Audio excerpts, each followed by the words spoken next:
Acts of the Apostle chapter 8 verse 26, we read like this. Then an angel of the Lord said to Philip, Get up and go toward the south, to the road that goes down from Jerusalem to Gaza. And this is a wilderness road. My dear brothers and sisters, one day suddenly an angel of the Lord said to Philip, Get up.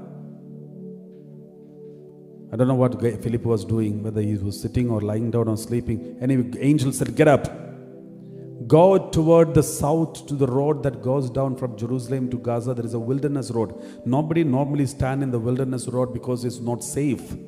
Wilderness areas, that is where robbers wait for the travelers. So, but in the same area, wilderness road, in an unexpected place, the Lord said to Philip to wait for. And Philip doesn't know what is he supposed to wait for. And God said, Get up and go there and stand. Get up immediately. So if God is in action, that means someone is praying somewhere. If God is in action, that means somebody is active somewhere in prayer, worshiping God, reading Bible, something. Otherwise, you won't see God is coming in action. Praise the Lord. Praise the Lord. Always remember, if somebody is in pain, someone is in prayer, that is when God chooses somebody. For example, when Israel prayed, all the Israelites were crying and praying when they were in the slavery of Egypt, God called Moses. When Susanna cried and prayed, God help me, God called Daniel. When the lepers of Molokai prayed, God called Father Damien. When the people of Calcutta, the people on the street who were dying, cried and prayed, God called Mother Teresa. Somebody somewhere is prayerful and praying and crying. Only that is when God is in action. Are you praying? Then God is in action somewhere in favor of you.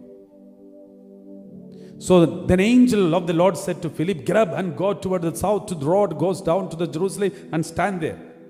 And he doesn't know why. But one thing is sure, something is happening to somebody.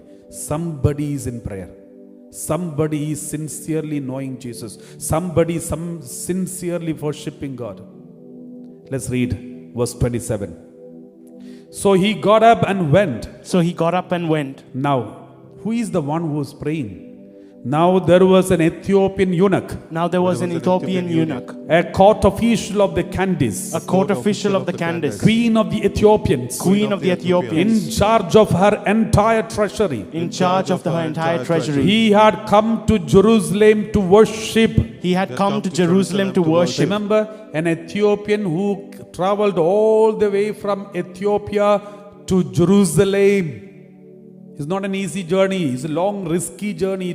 Those days, these kinds of journeys are not easy journey. Risky journey, risking their life. And he came all the way from Ethiopia to Jerusalem, and he came to worship God. And after the worship, he is going back, returning home. As he was returning home, he was going by chariot, and he seated in his chariot. He was reading prophet Isaiah. That means he is reading Bible. He is not only a worshipper of God, he is very enthusiastically, joyously read the Bible daily. He was so curious to know about God, and he was reading Bible. And he was reading the book of prophet Isaiah, the scroll of Isaiah. That means he must have spent a lot of money to buy that scroll. It was not easy to get to those days the scrolls of Isaiah, because no printing machine, and therefore there is no copies of Bible available, only handwritten copies, which are very rare. And this was sold by the scribes, and he collected somehow one of them, and he was reading on the way.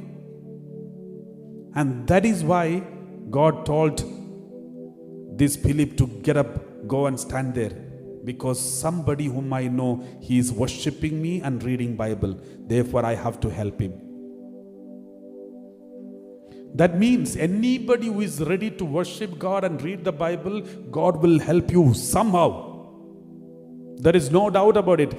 Just think about this man, Ethiopian eunuch. He never imagined when he went all the way from Ethiopia to Jerusalem and he worshipped God in Jerusalem, as he was going back, he's reading Bible. He never knew God is literally watching over him. God is aware of all what he was doing. And God is appointing people to help him.